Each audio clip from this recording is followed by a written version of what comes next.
Seamus was now feeling a little scared and wondered if he had made the right decision. Red sensed his nervousness and gave him a friendly tap on the back. Nothing to worry about if Mighty Oak involved. Right, this is Robbie, the Golden Eagle. He is giving you a lift to Berwick-upon-Tweed, where you will have another lift straight to Mighty Oak. Seamus ran a few feet away and beckoned Red to him. What is it, lads? You want me to climb on that eagle and then we fly to this other place? Fly? Up there in the sky? In the dark? Aye, lad. I can't do it. Red laughed. You can't be scared of heights. You climb trees.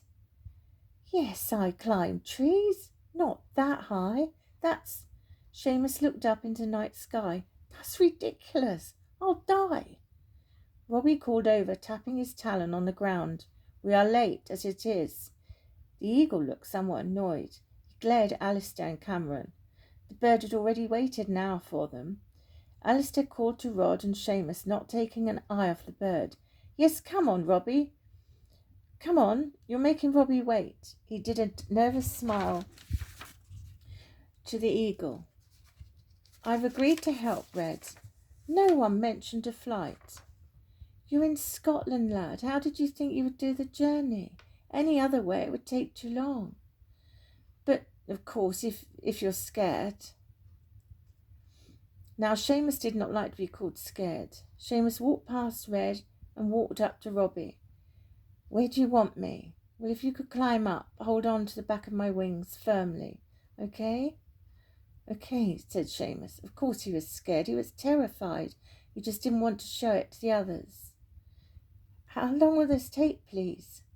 About 2.5 hours. I don't usually fly at night.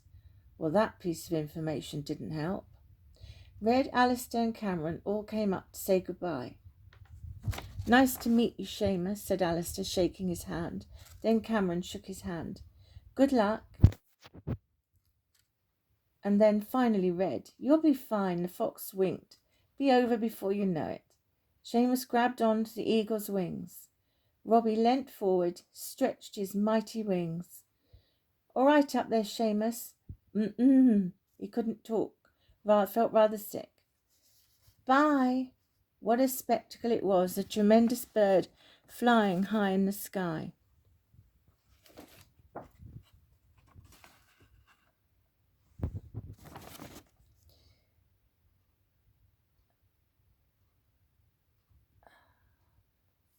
Red, Alistair and Cameron all looked at each other.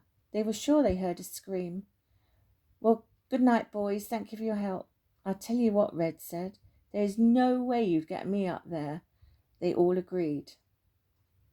Seamus heard a noise. He realised it was himself screaming. He stopped. Robbie had turned his head. Although he didn't say a word, he looked rather annoyed. Sorry, Robbie. Seamus looked down. He recognised his garden. Oh, what have I got myself into? This is ridiculous. Here I am sat on this eagle. Actually, hey, I'm on an eagle. Cool. He relaxed slightly. I must be the only capuchin monkey in the world to ever ride on a golden eagle. Wow. He adjusted his legs so he was more comfortable. The moonlight in the clear sky made it quite easy to see. The houses looked very small. Occasionally he would see bats darting in and out of the trees. Luckily it wasn't too cold. But his little feet did feel cold. He managed to push his toes just inside Robbie's feathers. That was better. They were nice and warm now. Robbie was an eagle of few words. Seamus didn't mind. He was looking at the view. I wonder what Mighty Oak needs me for. How can I help other capuchins in a zoo? Why am I going to Mighty Oak? He had so many questions. Seamus had an adventurous night, which was starting to catch up on him. He was feeling very tired. I must stay awake, he kept saying to himself. It was no good. He drifted off to sleep. Robbie felt his head land on his back. Seamus, wake up! Seamus, wake up! Robbie tried to shake him awake. It was no good. Oh no! Seamus had started to let go of Robbie's wings. Seamus, wake up! Robbie shouted. Seamus had started to slip off. Robbie tipped up. Seamus slipped back. Robbie shouted really loud, "Seamus, wake up!" With a start, he grabbed Robbie's wings.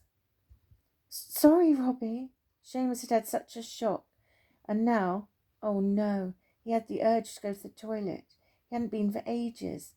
What a predicament. He couldn't wee on a golden eagle.